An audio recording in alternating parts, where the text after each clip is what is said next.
ingat salah satu pepatah lama dulu yang diungkapkan oleh para sesepuh-sesepuh itu. Jadi kalau kita pengen jalan cepat, ya silahkan kita jalan sendirian. Tapi kalau kita pengen jauh, ya kita harus jalan bersama-sama. Nah, Indonesia saya pikir kita harus punya sebuah pemikiran yang sama, bagaimana kemudian kita bisa berjalan bersama-sama, sehingga kemudian tujuan jauh ke depan itu bisa kita lewati. Nah, kalau kita bicara perkembangan teknologi PJJ, Mas, sebetulnya tidak ada dikotomi yang betul-betul 100% efektif.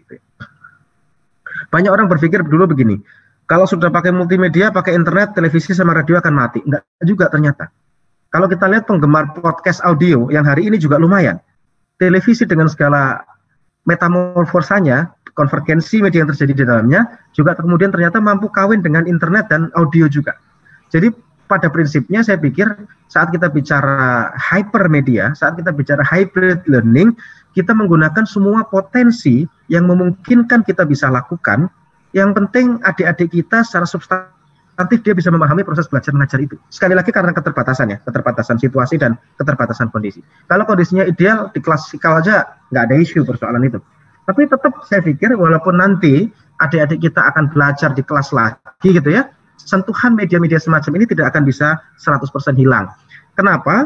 Karena pola hidup kita, gaya kita hari ini semua sudah terdisrupsi dan terpengaruh karena apalagi situasi pandemi kali ini, Mas. Konteks kita misalnya di kantor ya, atau misalnya teman-teman di bidang usaha Epsilon dan segala macam, kita sangat nyaman hari ini dengan kita bicara e-government atau e-commerce. Teman-teman jual beli hampir semua pakai aplikasi, meeting-meeting hampir semua menggunakan virtual meeting. E-education dalam konteks misalnya untuk e-learning, kemudian digital content resources, ataupun aktivitas-aktivitas kompetensi dan kompetisi yang dilakukan secara online, hari ini juga sudah marak. E-medicine saya termasuk pengguna Halodoc ya, kalau misalnya konsultasi, nyari obat segala macam sekarang lari ke sana.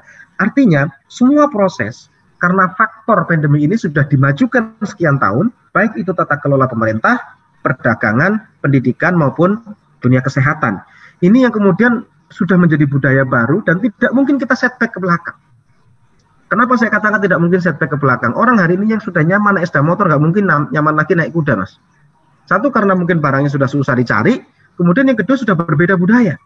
Sama juga, banyak pekerjaan atau aktiviti pembelajaran yang hari ini kita lakukan semuanya sudah secara itu tadi, walaupun bisa kembali ke masa situasi yang kemarin, tentu sedikit banyak ada perubahan yang terjadi di sana. Nah, ini yang kemudian menjadi tantangan kita semua, Mas Indra dan teman-teman semua, bagaimana teknologi itu bisa memberikan pengalaman belajar yang berbeda. Bagaimana teknologi bisa menciptakan suasana yang lebih efektif. Bagaimana teknologi itu bisa sebagai sarana menyebarkan informasi positif dan sebagai medium komunikasi. Kita kadang-kadang terdistrak gitu ya. Terdistraknya itu begini.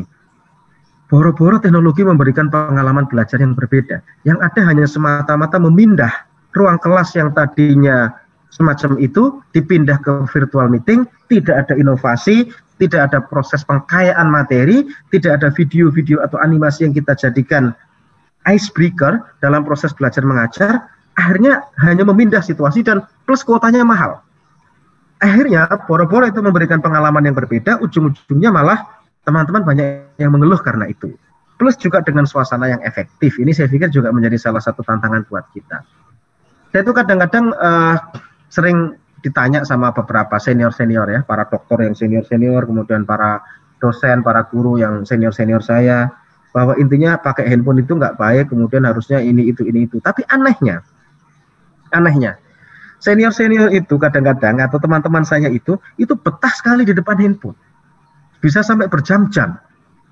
Masalahnya adalah mereka tidak mengajar juga. Kadang-kadang ada yang main game, kadang-kadang ada yang baca berita, kadang-kadang ada yang lihat film, dengan semua aneka ragam di situ.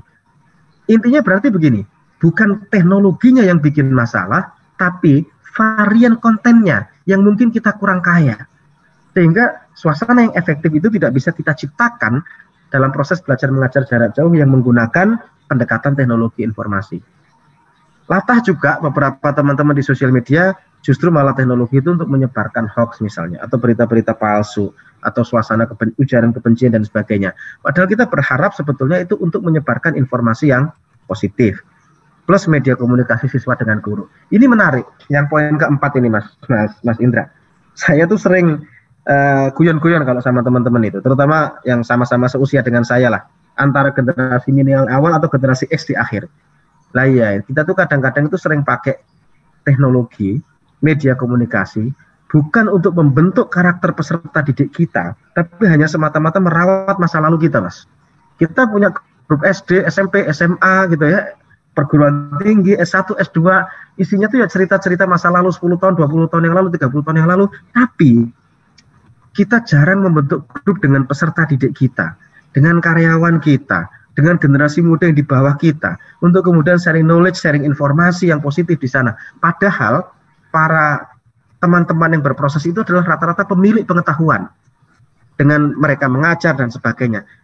Kita minim sekali menggunakan media komunikasi untuk membentuk karakter positif, tapi kebanyakan hanya untuk merawat masa lalu, Mas. Ini juga seringkali saya, kalau orang Jawa bilang itu ngeragapi gitu ya, atau saya sering mengacak kepada diri saya sendiri. Oh ya, memang sebagian besar dari kita itu.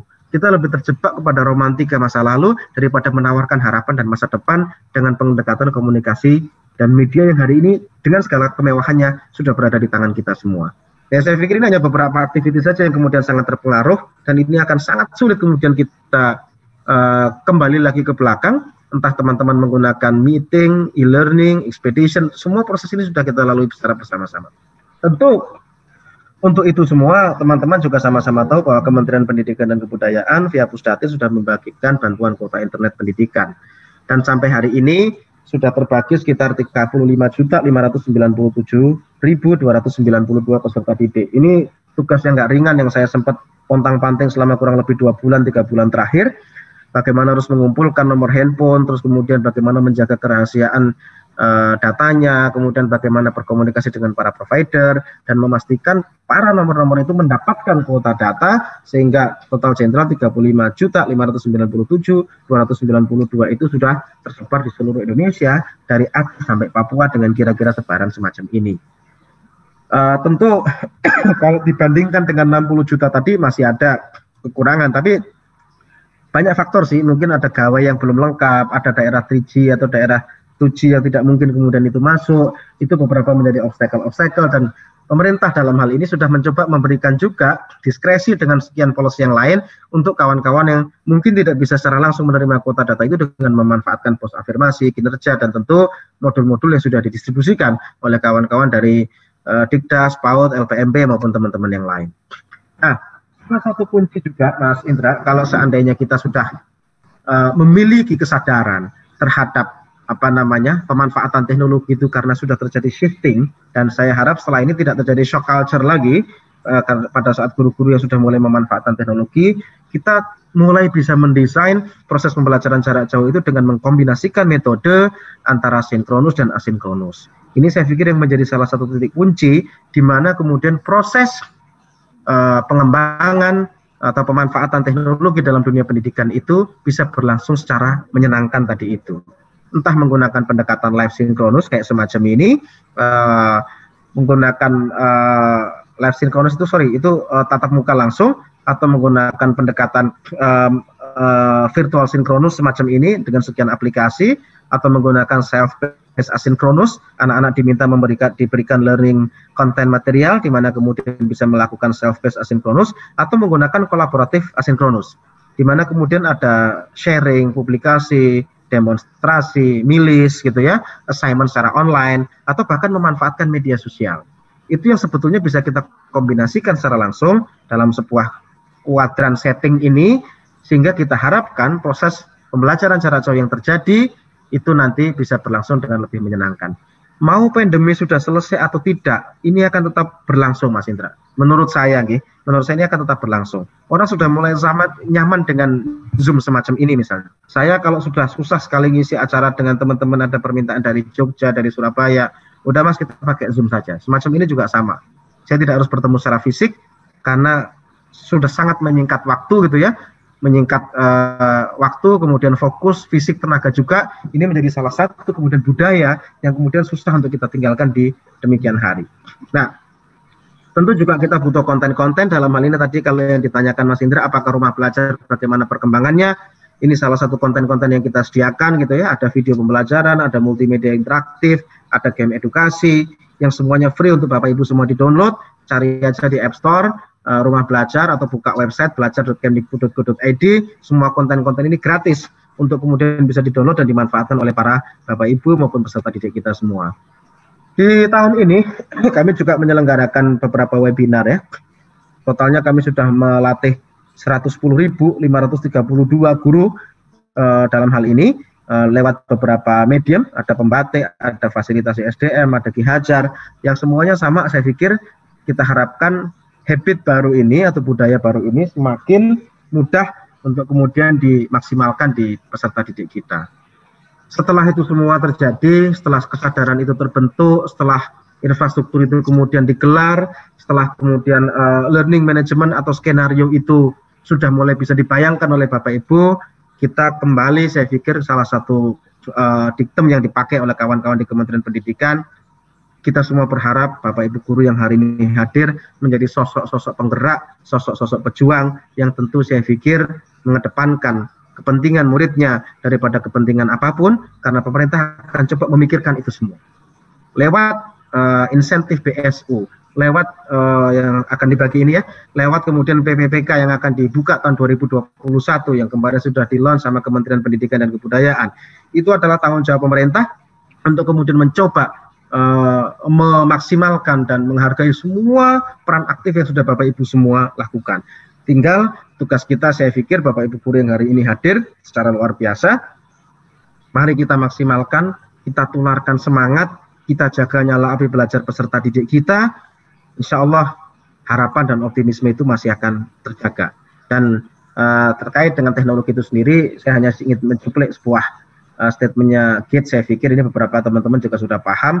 Jadi pada prinsipnya adalah teknologinya semacam tools gitu ya, untuk membuat mereka kemudian lebih aktif, untuk lebih kolaboratif, untuk lebih termotivasi, karena tiada lain tiada bukan, toh ujungnya adalah guru itu sendiri.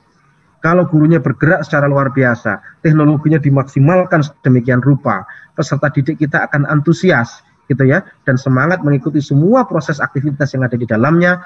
Insya Allah karakter positif pelajar Pancasila yang kita harapkan dan sudah di-state berulang kali ya di Kementerian Pendidikan dan Kebudayaan itu bisa tercapai.